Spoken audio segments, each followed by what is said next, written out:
Make no mistake, I condemn these murderers, grieve for the victims of their despicable acts, but guided by my conscience and my experience as a public defender, I am more convinced than ever that we must stop the use of the death penalty. America, in December 2024, 2 months before he left office, Joe Biden walked to a microphone and announced that 37 people sitting on federal death row were getting their sentences changed. Murderers, terrorists, men convicted by jurors, life in prison instead of what those jurors said. And the networks, they celebrated. The left, they called it courageous. His supporters says it was the most humane thing that he's done in years. But here's what nobody asked out loud. Who was on that list? What exactly did those 37 people do? And what does that say about society when a president overrides 37 jury verdicts on his way out the door because his personal disagreements with the punishment? Fast forward to late April 2026, the Department of Justice just announced that firing squads are now officially an authorized method of federal execution. Also authorized electrocution and gas. And the DOJ went back to the same lethal injection drug Biden's team removed specifically to make executions harder to carry out. The left, they obviously lost their mind. They called it an embrace of brutality. They compared it to war crimes. They brought out a nun and a pope. And somewhere in Louisiana the same week, a 17-year-old girl named Martha Oden went to a mall food court and never made it home. But we'll get there. And the Justice Department will adopt firing squad as a permitted method of execution.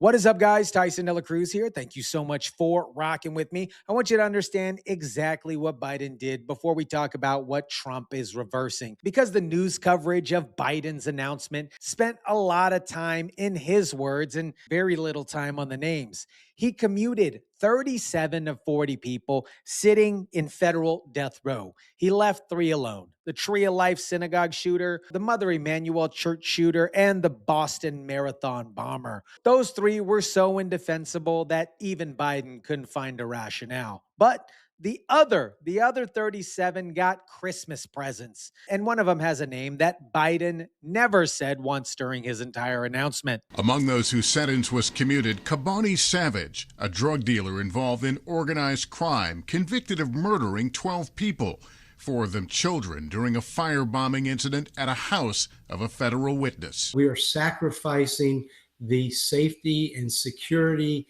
and concerns of the American public, as well as the family members of those that were adversely affected directly by this. Stephen Mellon helped put Kabani Savage away. He sat in that courtroom. He heard the evidence. He stood there when that jury said death. And Biden sat in the Oval Office 2 months before leaving and said no. That's the word of one man overriding an entire trial, an entire jury, and 4 dead children. Biden said in his statement that he was guided by his conscience and his experience as a public defender. A public defender. His entire career was built on the other side of prosecution. His conscience was shaped by decades of defending people, not prosecuting them. And in Biden's final week, he used his conscience, you guys, to commute the sentence of a man who firebombed 4 children to death because the federal witness next door had information the government needed. That, my friends, is who got the Christmas gift. Then the left turned around in April 2026 and said bringing back the firing squad is barbaric. Real quick, you guys, I need to set the record straight on what the DOJ announcement actually says, because some of the coverage is obviously being deliberately misleading here. I want to make sure that everybody understands this. The federal government has never executed anybody by a firing squad, not once in American history. What acting AG Todd Blanche's announcement does is authorize it as a permitted option going forward, alongside with existing methods. It's not scheduled. Nobody has a date. This is the DOJ basically saying, here's another tool in the toolbox. The tool's available, so when the death penalty is carried out, we're not held hostage by a pharmaceutical company who decides that they don't want their drugs to be used for executions anymore. The last part of that matters. The reason that Biden's team removed pentobarbital was partly because drug manufacturers were refusing to sell it to prisons. That pentobarbital is the thing that they inject into the people during the executions. The DOJ expanded their options so that one company's business decision can't shut down the entire federal death penalty system. In national news, the Justice Department is adding firing squads as an approved execution method as the Trump administration moves to speed up capital punishment cases. 5 states already. Idaho made the firing squad their primary method. South Carolina already carried out 3 firing squad executions in 2025. This isn't a dystopian future scenario. It is a Tuesday in South Carolina, and nobody has come to arrest these governors. Now, here's the number that should be in the headlines that isn't getting nearly enough attention. Since Trump took office for his second term, the DOJ has already authorized seeking death penalty sentences against 44 defendants, 44 people being actively prosecuted right now. It's not theoretical here, you guys. It's not political. Active cases. We're talking about terrorists, child murderers, MS-13 members who killed federal witnesses. The cases that Biden's DOJ was just sitting on or declining to pursue. That is the size of the reversal that we're talking about. Biden cleared 37 off a death row on his way out. Trump's team already has 44 new cases building on the way in. Now, you guys, I want to be fair here. I'm going to play the strongest version of the left's position, uncut, no commentary over it. Their best advocate making the fullest argument. We're talking about Sister Helen Prejean, who's been fighting the death penalty since 1982. She wrote Dead Man Walkin'. It was a book that eventually turned into a movie where Susan Sarandon played her and won an Oscar. She got a statement from the Pope specifically to make her case this week. This is the left's strongest voice on this issue. Watch what she says. Firing squad and the electric chair and gas, anything to get executions going, he has now done. I'm not at all surprised that he's done this. When we look at his record and his way of approaching social problems, his first instinct almost always seems to be demonize someone as an enemy and then kill them and destroy them. And the death penalty writ large is Iran, it's Gaza, and it's solving all the problems by using violence. She compared executing Kobani Savage, the man who firebombed 4 children, to Gaza, to Iran. That is the intellectual argument the left is standing behind right now. A man who murdered 12 people, 4 of them happen to be children, in a fire. His execution is morally equivalent in her framework to an international military conflict. I'll let that one just kind of marinate with you. And here is the quote-unquote academic expert CNN and MSNBC is running. I mean, it's an embrace of brutality. With lethal injection, the American public could at least tell itself that these people are falling into forever sleep. It's actually not true, but that's a story we could tell ourselves. Someone's going to shoot them and they're going to bleed out. Lethal injection lets America tell itself a comfortable story that isn't actually true. Admitting the entire debate about humane execution is about how America feels about doing it, not about what the convicted people actually did to get there in the first place. They want them to die in a way that makes us feel okay about it. 4 kids, Mr. Savage burned to death, didn't get a comfortable story. And here's the thing about the left's position on the death penalty that nobody is actually saying directly. They get to pick which deaths count as worthy of outrage. Sister Prejean spent 40 years on this issue, 4 decades of advocacy. We're talking about books, movies, Pope statements.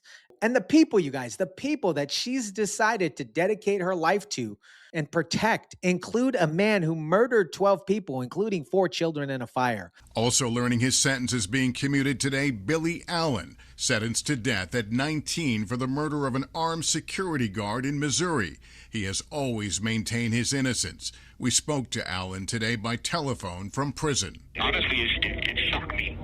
You know, and I'm like, okay, let me make sure I'm reading this right. When it hit, I was excited. And the people I thought about the most was my family, the relief it would give them.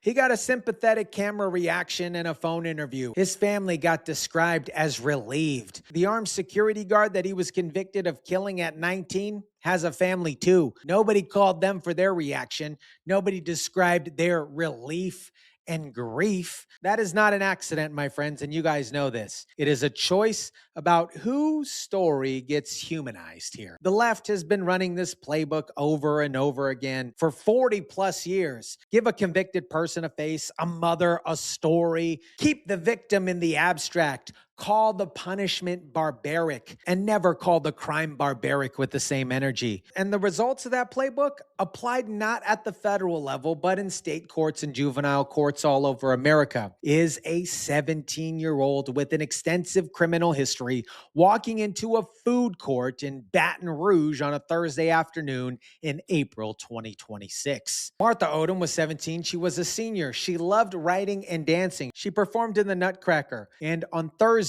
April 23rd, 2026, she drove to Baton Rouge with her classmates to celebrate Senior Skip Day. You guys remember that?